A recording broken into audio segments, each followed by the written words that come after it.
Hi, magandang araw po sa inyong lahat for our second reading of the day today.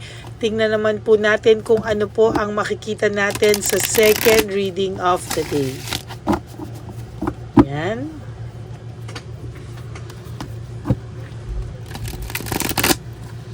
Talagang namamatay yung pag binabalasa. Talagang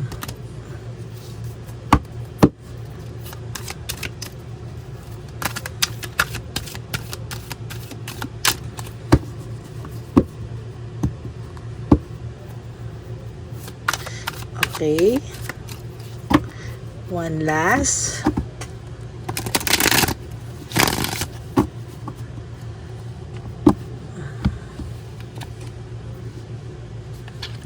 One, 2, 3, 4, 5, 6, 7, 8, 9, and 10. Okay.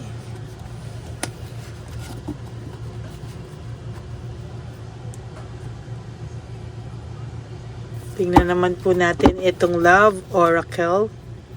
Lover Oracle. Yan.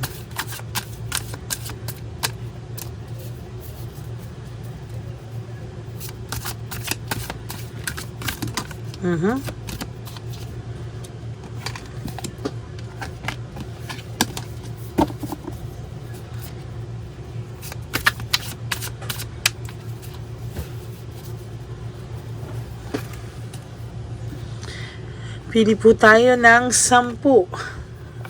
1, 2, 3, 4, 5, 6, 7, 8, 9, and 10.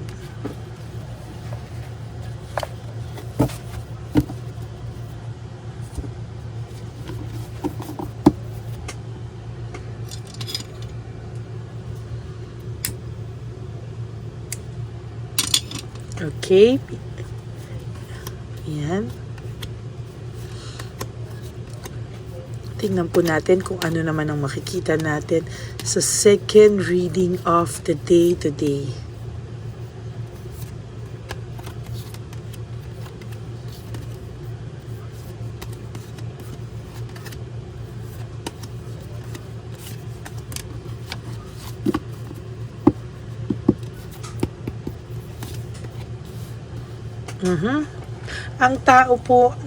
Ang tao nyo po, ang person nyo po ay hindi po makamove on. Na-stuck po siya sa vision of you together, the two of you together, no? Sa totoo lang po hanggang ngayon, naiisip niya pa rin po yung kayong dalawa. As a matter of fact, naiisip niya po na hanggang ngayon, yung vision nyo pa rin pong dalawa na kayo ang naiisip niya, no? Even though meron po siyang partner ngayon, current partner ngayon, ikaw pa rin po ang naiisip niya na kasama niya.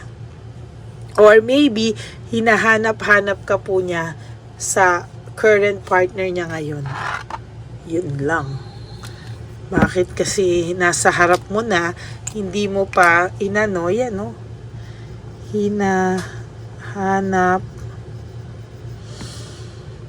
Hanap ka niya sa current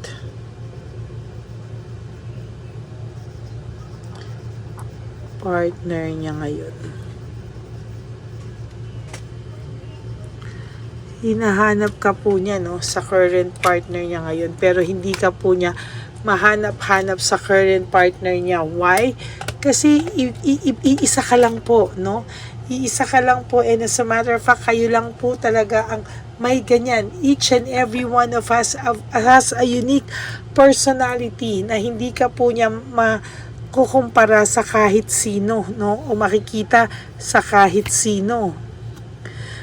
Kasi po, yun nga yung sabi ko kanina, nasa harap ka na niya, nasa kanya ka na, nawala pa because of carelessness sa buhay. Yan, no? Careless po kasi siya eh, no? I wish things could be I wish I could be a different person. Iniisip niya po na sana daw iba na lang siya, no?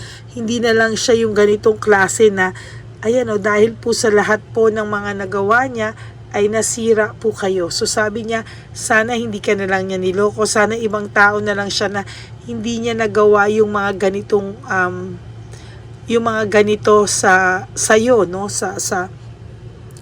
Sa inyong dalawa, hindi niya po nagawa yan, no? Namali din po kasi siya ng tingin, namali po siya ng paghuhusga dun sa person niya ngayon, sa current person niya ngayon. Akala niya matino, akala niya masayang kasama, akala niya more than you, pero hindi po, nagkamali po siya. This is the moon in reverse. This is poor judgment, no? Poor judgment po yan. Nakikita niya nga po na there is no one who understands me but you, no? Sa nakikita niya po walang nakakaintindi sa kanya, ikaw lang po, no? Ikaw lang po yung nakakaintindi sa kanya. As a matter of fact, kahit sino po dito, hindi po siya naiintindihan.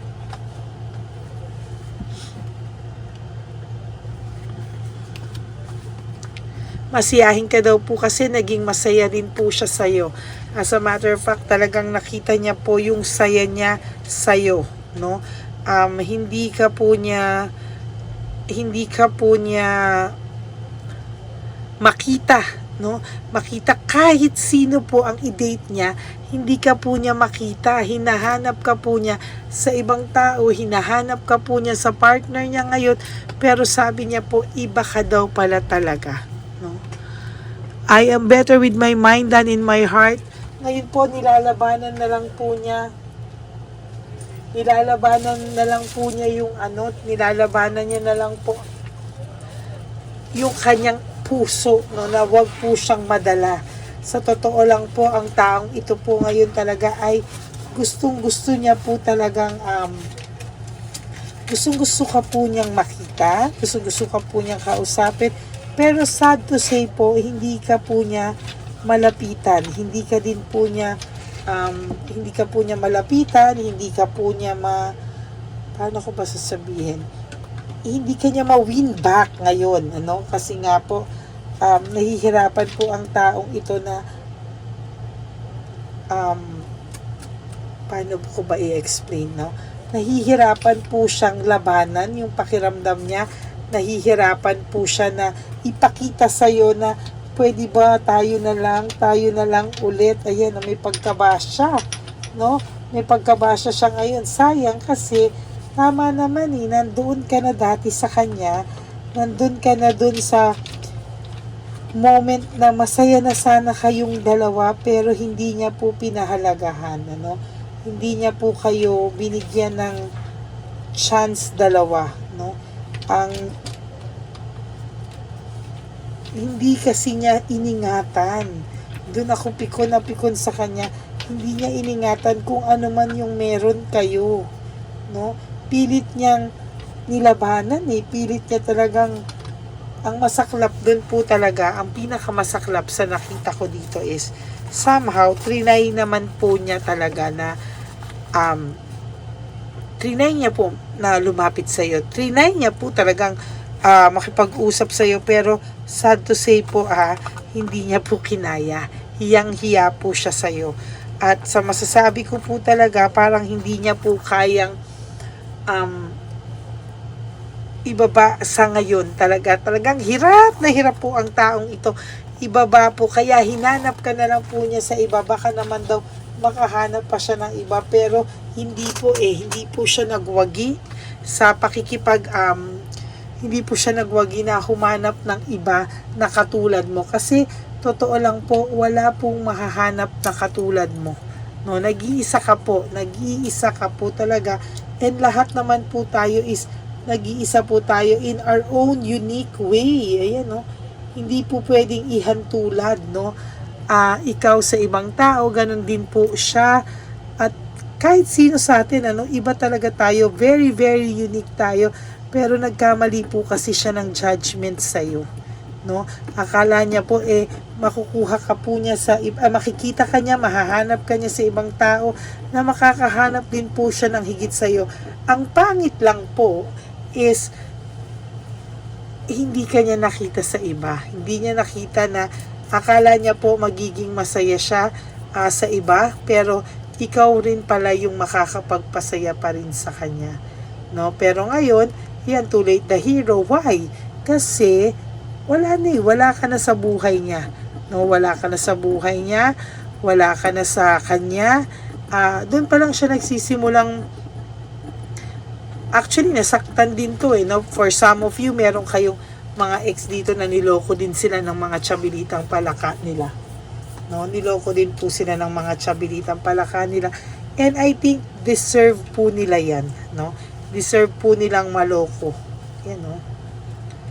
Deserve nilang maloko yan, kasi ang kukulit po nila, ang titigas nila, and somehow ngayon sa nakikita ko, hindi po talaga sila nakamove on, or hindi pa din po sila nagmo-move on sa ngayon, no? Na-stuck po talaga sila sa vision yung dalawa. Naiisip ka po niya palagi, no? Sa totoo lang, naiisip ka nitong person na to. Hindi niya po alam, hindi niya po masabi, pero naiisip ka po niya sa mga oras na ito. Yan. Yan, no? So, ito, nagiging mysterious ka po sa paningin ng taong to. Hindi niya po kasi alam kung ano daw po ang pakiramdam niya. Hindi na po kasi siya, wala na po siyang alam sa'yo. Kaya, so far, nagiging misteryoso po ang dating mo, no? Iniisto ka po ng taong ito. At sa totoo lang po, iniisto ka po niya, at talagang sa nakikita ko po dito ay hindi po ito natatahimik pag wala pong nakukuhang balita sa iyo, no? Kaya kung akala nyo po wala lang tong pakialam sa inyo, hindi po totoo, no? Mysterious po ang dating mo sa kanya ngayon, sa totoo lang. I can talk to you right now. Yan, kasasabi ko pa lang, no, sa inyong mga hindi kayo nag-uusap o kala nyo po ay wala nang pakialam sa inyo ang person nyo. Ayan po, no, ang tao pong ito ngayon ay may pakialam pa sa inyo. As a matter of fact, ini-stalk ka lang po ng taong ito at nakikitanong-tanong po ito sa mga tao sa paligid mo, no? Nagtatanong po ito, kaya talaga pong hindi ka man maniniwala, pero ang tao pong ito ay ini-stalk ka po, no? Okay? Ginagawa niya po ang lahat, no? There's hard work. Talagang tinagawa niya po lahat para po makabalita lang tungkol sa'yo. Kaya natatawa po ako kasi yung iba sa inyo akala wala nang pakialam, no? Pero hindi pala totoo dahil there is really stalking na nangyayari, no? At talagang sinasabi ko po sa inyo, kahit hindi kayo maniwala, ang person nyo po ay may pakialam pa sa inyo. No, sa totoo lang, lagi ka po niyang naiisip, no? Naiisip ka po talaga nito. At ayan, no? Yan. Ay, nako, ang person na ito. Hindi po siya pinapaniwalaan ng mga tao, no? Kapag sinasabi niya rin na wala na siyang pakialam, maganda na yung buhay niya, okay na siya. Alam mo po, yung mga tao parang natatawa na lang sa kanya na pinag-uusapan siya, no? Pinag-uusapan po talaga siya at talagang hindi po naniniwala sa kanya yung mga tao. Pag yung mga tao ay pinapalabas na ikaw yung may kasalanan ng dating person mo, no? Pinapalabas niya po na ikaw ang merong kasalanan sa kanya. Hindi po naniniwala yung mga tao. As a matter of fact, alam po nila kung ano po yung totoo. No, alam po talaga nila. Ang nakakatawa lang po dito, paniwalang-paniwala po yung person mo na nako-convince niya yung mga tao, pero hindi po talaga. Alam po ng mga tao na hindi po totoo kung ano man po yung pinapalabas ng person nyo. Alam ng mga tao na siya yung nagloko, siya yung naging nakipaghiwalay, siya yung nag-ghost, siya lahat po, no? Alam po, at hindi po tanga yung mga tao sa paligid nyo, no? Ang pwede lang pong maniwala sa kanya ay yung mga taong kaya niya pong utuin, at yung mga tao na paniwalang-paniwala sa kanya, yung may mga taong may kailangan lang sa person nyo. Actually. No?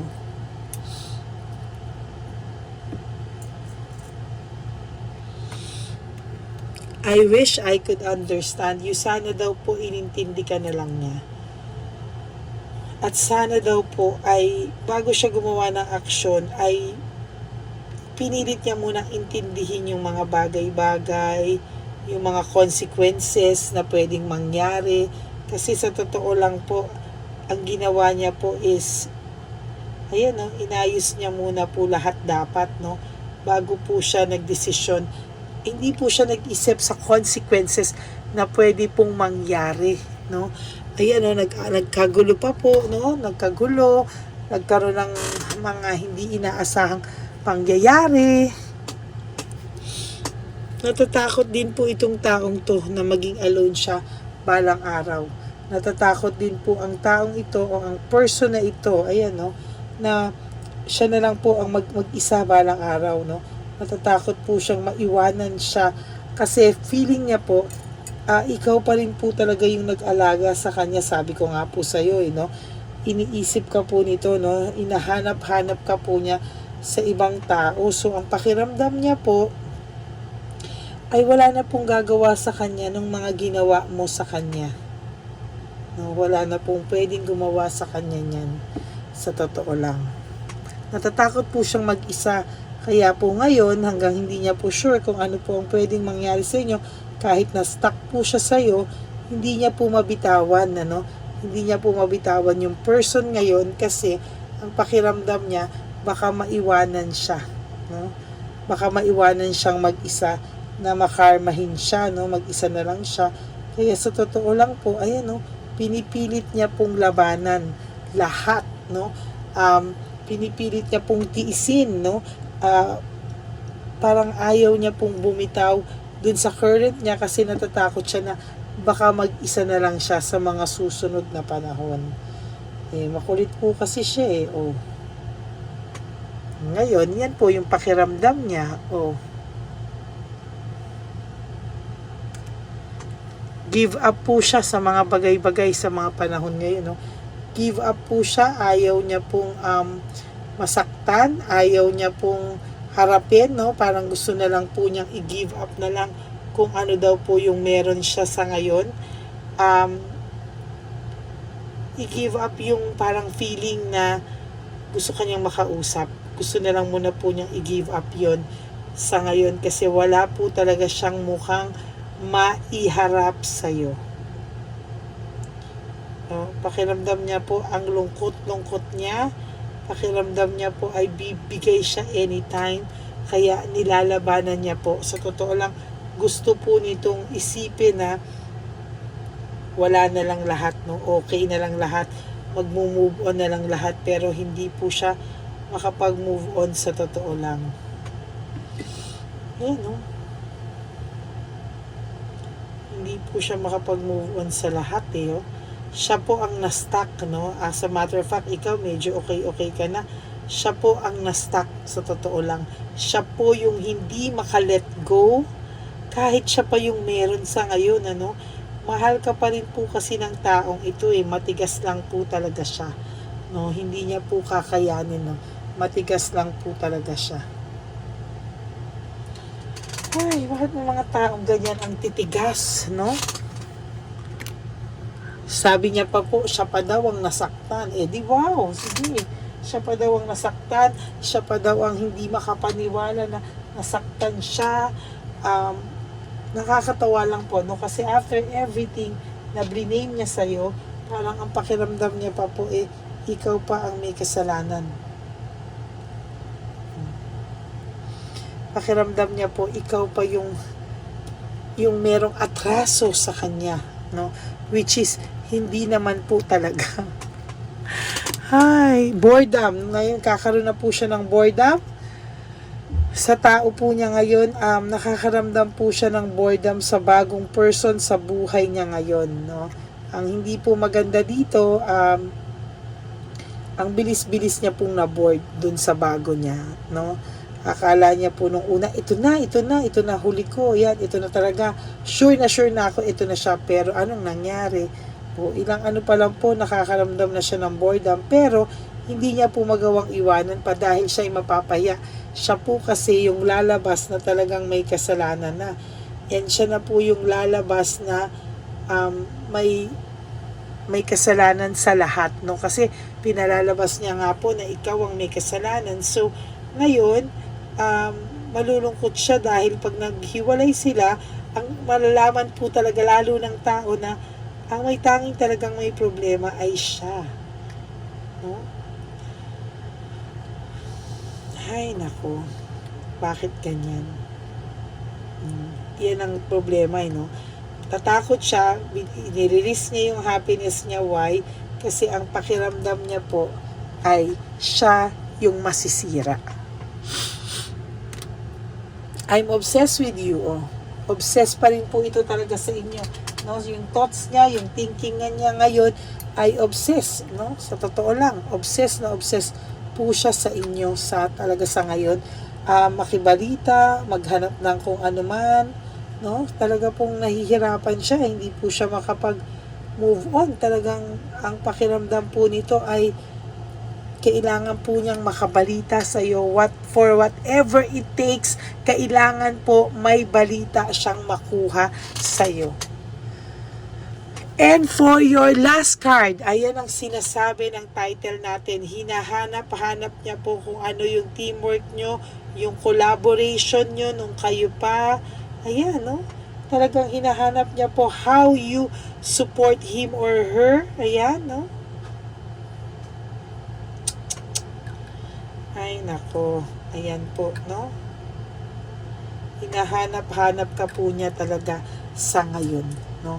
Hinahanap-hanap ka po talaga niya dun sa kasama niya ngayon, pero magkaiba po kayo at naniniwala po ako na hindi ka po niya mahahanap dun. Ibang-iba ka po talaga sa current partner niya ngayon. Sabi ko nga, magkakaiba ang tao, hindi ka niya pwedeng hanapin kung basta lang kanino, hindi ka niya po mahahanap ng ganun-ganun lang, because each and every one of us is very unique in our own different ways. Sabi ko nga po, in our own different ways, magkakaiba po ang tao. So, hindi ka po niya pwedeng i-judge na, makukuha ko na, ito, gusto ko tong taong to dahil kapareha niya yung aking ex. Hindi po, no? Talagang makikita mo po dito na talagang hahanap-hanapin ka niya, pero sorry na lang kasi hindi ka po niya makikita sa iba. Okay? So that is your second reading of the day today. I hope po naka-resonate kayo. And if you do, can you please give me a like and comment down below para naman po makita po natin kung ano po ang reaction nyo sa ating second reading of the day na hinahanap-hanap ka niya sa current partner niya ngayon. Okay? So that's it for your second reading. And for those of you po who would like to have a private reading with me, you can message me po at Ladyly Elena, that's Ladyly Elena. Nasa dulo po yan ng ating video. Diyan nyo lang po ako makokontakt. That's my only official and legit FB account. Ayan. And please, no skipping of ads po. Tulong nyo na po yan sa ating channel. And for those of you who would like to give me a super thanks, I would really, really love and appreciate that from the bottom of my heart. Okay, marami po salamat. And of course, sa aking ever loyal and solid Lady Elena friends, family and subscribers, I love you all from the bottom of my heart. Ang lagi ko pong paalala sa inyo is just to live one day at a time, no? And of course, life is too short, kaya don't make it shorter by stressing yourself from all the pains and heartaches na binigay sa inyo ng kahapon. Just surrender everything to the divine universe and just let go and let God write your life and love story. I will be back for another set of reading. Huwag po kayong mawawala. Babalik po ako. Pwede pong mamaya, pwede pong bukas, but I will give you another free reading, of course, sa lahat po sa inyo. Okay, maraming salamat po. May God bless you all. I love you all and have a blessed night ahead of you. And enjoy nyo po and rest well. And God bless you all. I love you all and I will be back to give you another reading. Bye!